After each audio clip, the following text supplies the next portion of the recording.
Bienvenido al episodio número 13 de Las cosas que los hombres callan. Hoy vamos a tocar un tema que todos debemos estar alerta. Si algo sucede con nuestros hijos, sobrinos o con algún conocido, o si nosotros fuimos víctima y tenemos que considerar las cosas que debemos enfrentar en algún momento que no ha pasado.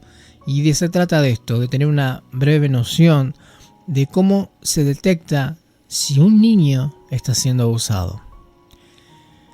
El abuso sexual de menores se refiere a cualquier conducta sexual mantenida entre un adulto y un menor.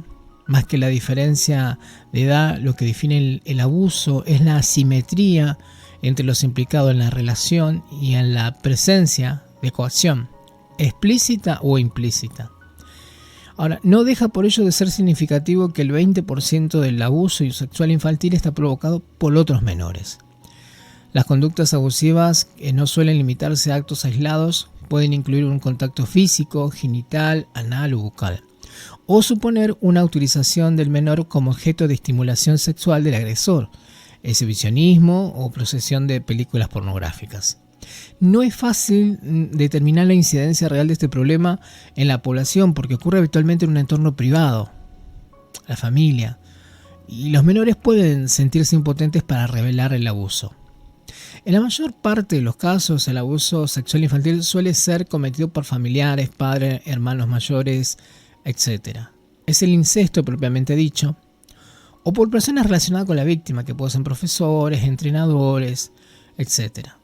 En uno y otro caso, que alcanza del 65 al 85% del total, y que son situaciones más duraderas.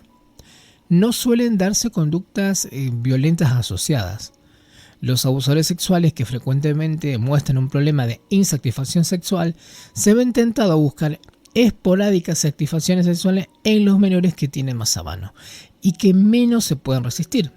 En estos casos, los agresores pueden mostrar distorsiones cognitivas para justificarse ante ellos por su conducta. Mi niña está entera, le falta la resistencia, supone un deseo de contacto. En realidad es una forma de cariño y así sale un montón de malas justificaciones, ¿no? Ahora, la situación habitual e insectuosa suele ser la siguiente: un comienzo con caricias, un paso posterior a la masturbación y al contacto bucogenital. Y solo en algunos casos una evolución al coito vaginal que puede ser más tardío, cuando la niña alcanza la pubertad. En otros casos los agresores son desconocidos.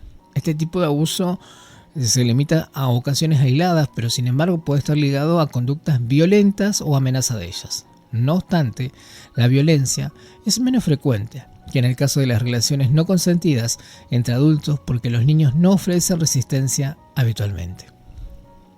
Existe abuso sexual si la víctima presenta los siguientes síntomas. Por ejemplo, los indicadores físicos serían dolor, golpes, quemaduras o heridas en la zona genital o anal, cerviz o vulva hinchadas o rojas, semen en la boca, en los genitales o en la ropa interior rasgada, manchada, ensangrentada, enfermedad de transmisión sexual en genitales, en el ano, boca o ojos, dificultad para andar, para sentarse, indicadores de comportamiento, pérdida de apetito, llantos frecuentes, sobre todo en referencia a situaciones afectivas o eróticas, miedo a estar solo, sola, a los hombres o a un determinado miembro de la familia, rechazo al padre o a la madre de una forma repentina, cambio brusco de conducta, resistencia a desnudarse y bañarse, aislamiento y rechazo de las relaciones sociales, problemas escolares o rechazo de la escuela,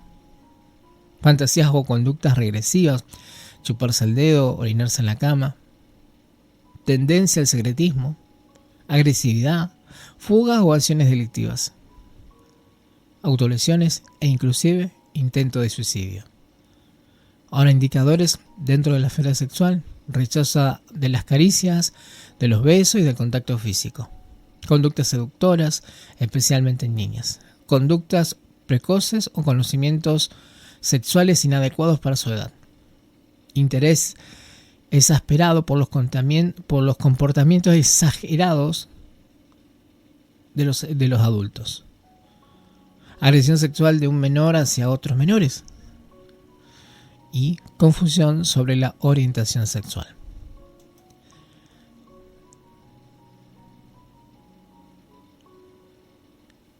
La prevención que se tiene que hacer es esencial comenzar a hablar de la sexualidad como iglesia.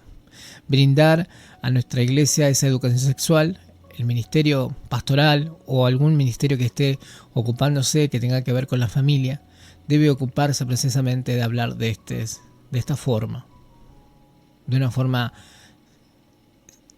clara, científica y emocional y también espiritual.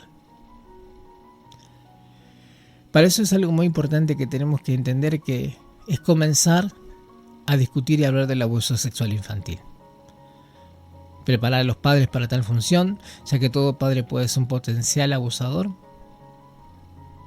Alentar sobre el cuidado del niño, no dejarlos solos con familiares o vecinos. En el caso de sospecha o certeza de abuso, hablar primeramente con la víctima, no con el victimario. Enseñar a los niños con naturalidad y sin alarmismo las conductas que pueden desembocar en un abuso sexual, advertir que nadie tiene derecho a tocarlos y que no deben guardar secretos. Trabajar pastoralmente sobre los estereotipos de masculinidad y feminidad de nuestra cultura. Ahora, si vemos de empezar a hablarlo y ser consciente de todo esto, tenemos que ver también las consecuencias que tiene esto a corto plazo. Al menos un 80% de las víctimas sufren consecuencias psicológicas negativas.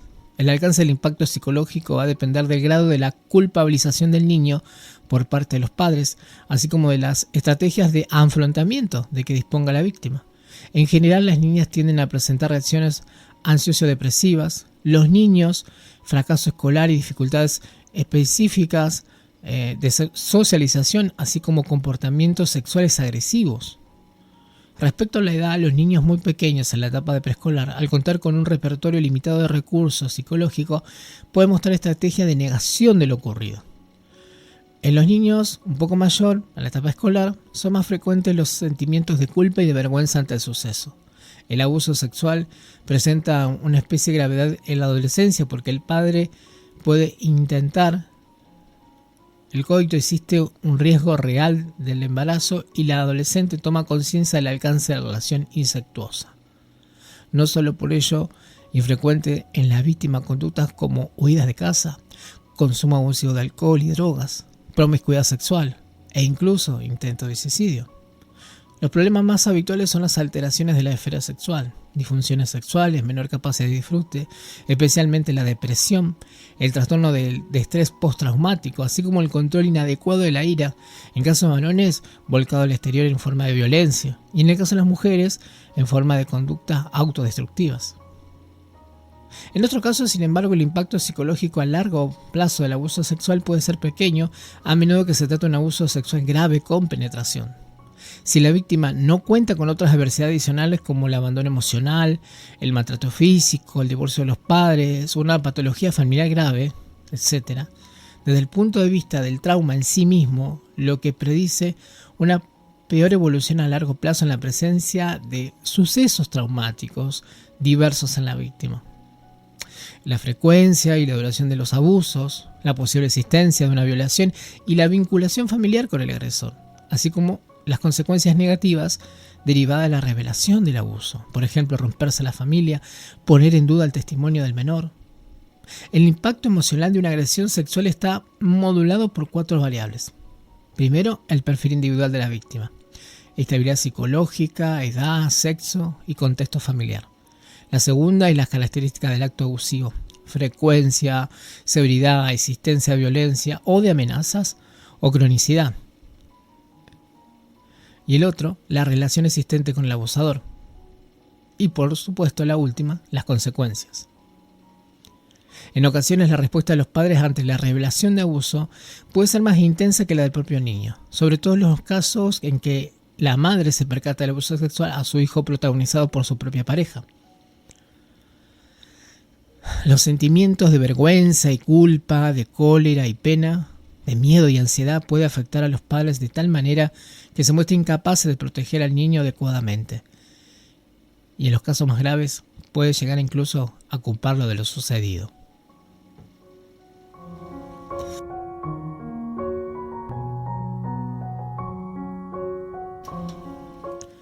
No deja de ser significativa la influencia de situaciones de estrés adicionales como consecuencia de la revelación del abuso sobre la estabilidad emocional de la víctima, en concreto la posible ruptura legal o de hecho de la pareja, el encarcelamiento del padre o el padrastro, la salida de la víctima del hogar, una vía a veces para garantizar su seguridad porque se supone un costo emocional y de adaptación importante, o la implicación en un proceso judicial con las posibles consecuencias penales para el abusador. Son algunas de estas situaciones respecto a esto que los juicios largos, las testificaciones reiteradas y los testimonios puestos entredichos suponen una victimización secundaria y ofrecen un peor pronóstico. Para ir cerrando, el abuso sexual en la infancia es un fenómeno invisible, porque se supone que la infancia es feliz, que la familia es protectora y que el sexo no existe en la fase de la vida. En esa fase. Sin embargo, el abuso sexual infantil puede llegar a afectar entre un 15 y un 20% de la población, lo que supone un problema social importante y que afecta a uno y otro sexo. Los menores no son, sin embargo, solo víctimas de las agresiones sexuales, sino que también pueden ser agresores. De hecho, repito, el 20% de este tipo de delitos está causados por otros menores. Las consecuencias de la victimización a corto plazo son en general devastadoras por el funcionamiento psicológico de la víctima, sobre todo cuando la agresión es un miembro de la misma familia y cuando ha sido producida una violación. Las consecuencias a largo plazo son muy inciertas. Si bien hay una cierta correlación entre el abuso sexual sufrido en la infancia y la aparición de alteraciones emocionales o de comportamientos sexuales inadaptados en la vida adulta. No deja de ser significativo que un 25% de los niños abusados sexualmente se convierta ellos mismos en abusadores cuando lleguen a ser adultos. El papel de los factores amortiguadores, familia, relaciones sociales, autoestima, etc., en la reducción de impacto psicológico parece ser sumamente importante, pero aún está por esclarecerse. Por último, un reto de futuro es ahondar en el papel de mediador de los factores de la vulnerabilidad y de protección. Solo de este modo se puede abordar una toma de decisiones adecuadas entre las distintas alternativas posibles y no necesariamente excluyentes. El tratamiento de la víctima, la salida del agresor del hogar, la separación del menor de los padres, el apoyo social a la familia, la terapia del agresor. Todas estas cuestiones que es necesario hablarlo, que es necesario meditarlo. Vemos diferentes casos en la Biblia que ha pasado esto. Tenemos que seguir hablando con seriedad y con